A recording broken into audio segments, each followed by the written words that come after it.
Shalom, salam sejahtera untuk Bapak Ibu sekalian. Di kesempatan ini saya rindu membagikan kebenaran firman Tuhan dengan mengangkat tema nasihat untuk mencari hikmat. Bacaan Alkitab Amsal pasal 4 ayat 1 sampai 27. Kiranya Bapak Ibu dapat membacanya. Bapak Ibu, saudara-saudara yang dikasihi Tuhan, setiap orang tua di dunia ini pasti memikirkan warisan apa yang akan mereka tinggalkan bagi anak-anak mereka ketika mereka tidak ada lagi. Ada yang bekerja keras siang dan malam demi meninggalkan rumah yang megah, tanah yang luas, atau saldo rekening yang melimpah. Saudara, kita hidup dalam peradaban yang seringkali mengukur kesuksesan seorang ayah atau ibu dari seberapa banyak aset material yang dapat mereka turunkan ke generasi berikutnya. Namun, mari kita renungkan sebuah pertanyaan penting. Jika semua harta benda itu kita berikan kepada generasi yang tidak memiliki hikmat untuk mengelolanya, berapa lama harta itu akan bertahan? Sejarah mencatat begitu banyak kekaisaran runtuh dan kekayaan keluarga habis dalam satu generasi hanya karena ahli warisnya tidak memiliki tatanan hidup yang bijaksana. Karena itu saat ini melalui Amsal 4 ayat 1 sampai 27, Raja Salomo yang dikenal sebagai manusia paling bijaksana di zamannya membuka hati dan memorinya. Ia tidak sedang berbicara sebagai seorang raja yang megah di atas tahta, melainkan sebagai seorang ayah yang duduk bersama anak-anaknya. Salomo ingin memberikan sebuah warisan yang tidak dapat digerus oleh inflasi, yang tidak dapat dicuri oleh ngengat, dan tidak akan habis ditelan waktu. Warisan itu adalah hikmat. Mari kita bedah bersama mengapa hikmat begitu penting dan bagaimana kita mendisiplin diri untuk mencarinya. Bapak Ibu saudara-saudara yang dikasihi Tuhan, poin pertama yang harus kita pahami adalah hikmat sebagai warisan utama. Di ayat pertama hingga ayat 9, Salomo mengenang kembali masa kecilnya.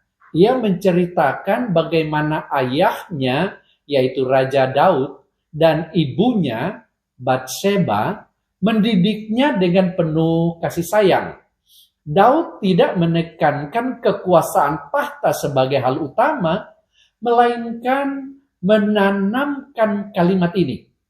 Perolehlah hikmat, perolehlah pengertian.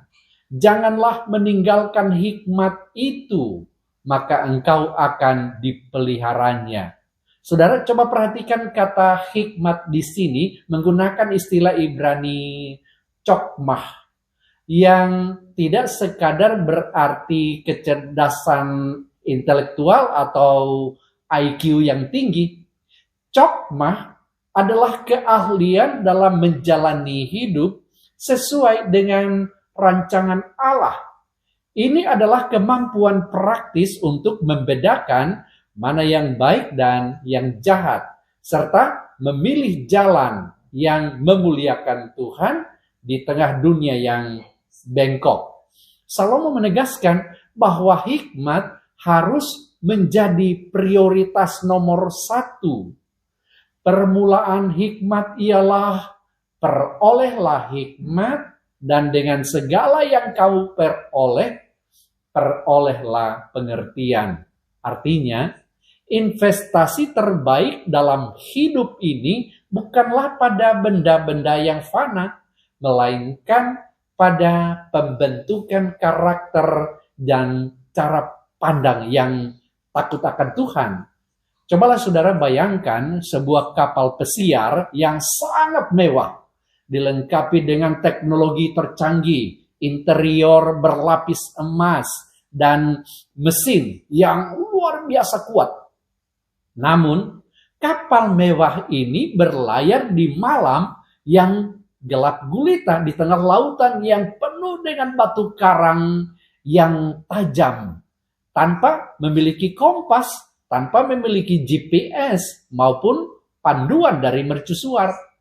Semegah apapun kapal itu, ia sedang bergerak menuju kehancurannya sendiri. Saudara, harta, popularitas, dan gelar akademik kita adalah ibarat fasilitas mewah di kapal tersebut. Namun, hikmat Tuhan adalah mercusuar dan kompasnya. Tanpa hikmat, semua kelebihan material yang kita miliki justru akan mempercepat benturan kita dengan batu karang kehancuran moral dan spiritual. Hikmatlah yang menjaga agar kompas hidup kita tetap mengarah ke dermaga keselamatan Allah. Bapak, Ibu, saudara-saudara yang dikasihi Tuhan, poin kedua adalah dua jalan kehidupan. Memasuki ayat 10 hingga ayat ke-19, Salomo menghadapkan kita pada sebuah realitas mutlak, yakni di dalam hidup ini hanya ada dua jalur jalan, tidak ada area abu-abu. Jalan yang pertama adalah jalan orang benar. Jalan orang benar ini digambarkan seperti fajar yang menyingsing, yang kian bertambah terang sampai rembam tengah hari. Jalan ini penuh dengan kejelasan, pertumbuhan, dan ketetapan hati. Orang yang berjalan di jalur ini, jika ia berjalan, langkahnya tidak akan terhambat. Dan jika dia berlari, ia tidak akan tersandung. Ayat 12. Lalu, jalan yang kedua adalah jalan orang fasik. Jalan orang fasik ini digambarkan seperti kegelapan. Mereka berjalan tanpa arah, menabrak batu demi batu tanpa tahu apa yang membuat mereka tersandung. Ayat 19. Salomo memberikan nasihat yang sangat radikal di ayat 14 sampai 15. Janganlah menempuh jalan orang fasik. Jauhilah dia, janganlah melaluinya. Kelilingilah dia dan berjalanlah terus. Saudara, dalam bahasa teologis, ini adalah panggilan untuk pengudusan. Kita tidak bisa mencari hikmat sambil bermain-main di tepi jurang kefasikan. Kita harus berani memutus rantai pergaulan yang buruk, kebiasaan yang merusak, dan cara berpikir duniawi yang bertentangan dengan firman Tuhan. Bapak, Ibu, Saudara yang dikasihi oleh Tuhan, poin yang ketiga adalah disiplin menjaga pintu gerbang hidup. Bagian akhir dari pasal ini adalah panduan praktis bagaimana menjaga hikmat yang telah kita peroleh.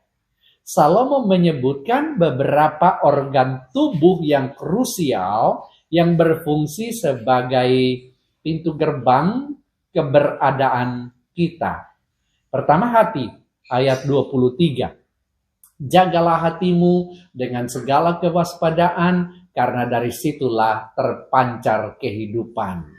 Hati dalam bahasa Ibrani adalah pusat dari emosi, keputusan, dan kehendak.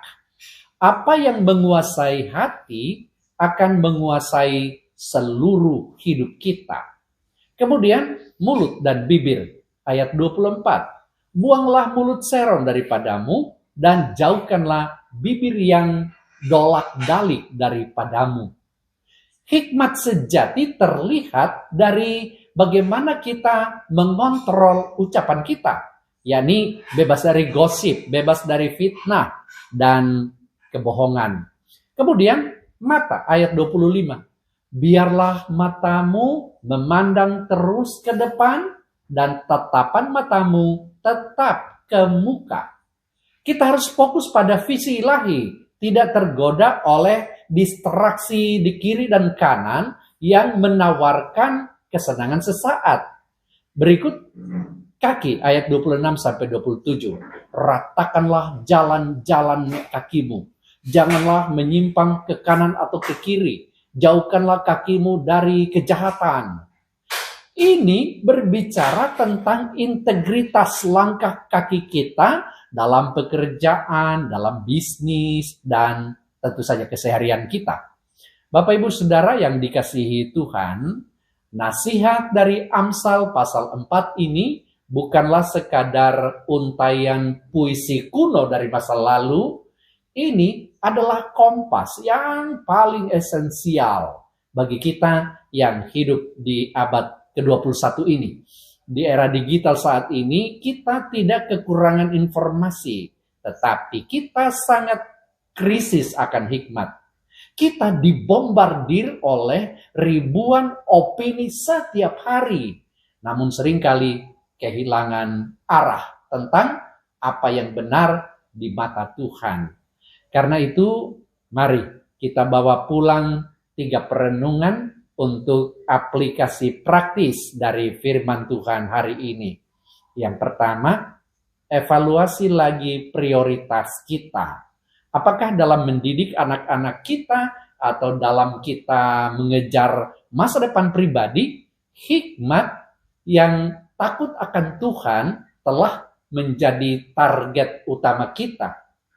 Ataukah kita lebih fokus pada pencapaian lahiriah? Yang kedua, jagalah pintu gerbang diri kita. Mulai hari ini, mari lebih waspada terhadap apa yang masuk ke dalam hati kita melalui mata dan telinga kita. Filter setiap tontonan, bacaan, dan lingkungan pergaulan kita dengan firman Tuhan. Dan yang ketiga, konsistensi langkah kita. Jangan menyimpang ke kanan atau ke kiri. Pilihlah jalan orang benar yang kian bertambah terang. Meskipun jalan itu menuntut pengorbanan dan disiplin hidup. Ingatlah, warisan terbaik yang bisa kita tinggalkan bagi generasi setelah kita dan harta terbaik yang bisa kita miliki di hadapan Allah bukanlah apa yang ada di dalam dompet kita, melainkan Kristus yang adalah hikmat Allah itu sendiri. 1 Korintus 1 ayat 24 yang bertahta di dalam hati kita. Tuhan Yesus memberkati firman-Nya di dalam hati kita masing-masing. Amin.